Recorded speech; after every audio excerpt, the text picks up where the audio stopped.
আজকের এই পর্বে থাকছে কৃষ্ণের জন্মের সেই অলৌকিক কাহিনী।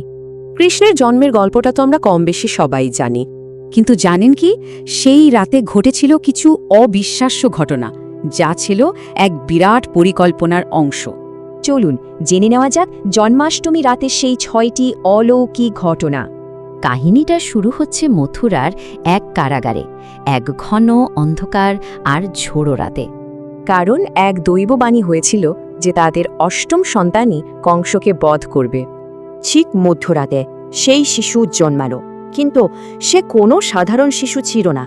জন্মের পরেই শিশুটি এক দিব্য রূপ ধারণ করে, যা দেখে বসুদেব বাকরুদ্ধ হয়ে যান। বসুদেব যখন এই রূপ দেখছেন, ঠিক তখনই পরের অলৌকিক ঘটনাটা ঘটতে শুরু করল। হঠাৎ কোনো এক জাদু বলে বসুদেবের হাতের আর পায়ের ভারী শিকলগুলো নিজে থেকেই খুলে গেল। কিন্তু পালাবেন কি করে? কারাগারের দরজা তো তালা বন্ধ, আর বাইরে কড়া পাহারা।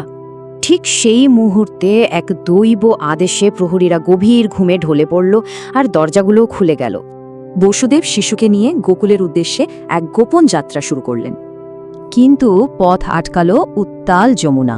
ঝড়ের দাপটে নদী তখন যেন ফুঁসছে। আর ঠিক তখনই শিশুকে রক্ষা করতে ঘটল আরেকটা অলৌকিক ঘটনা।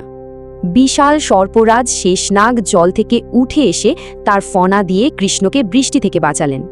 নদী পার হয়ে বসুদেব অবশেষে পৌঁছালেন গোকুলে, নন্দ আর যশোদার বাড়িতে।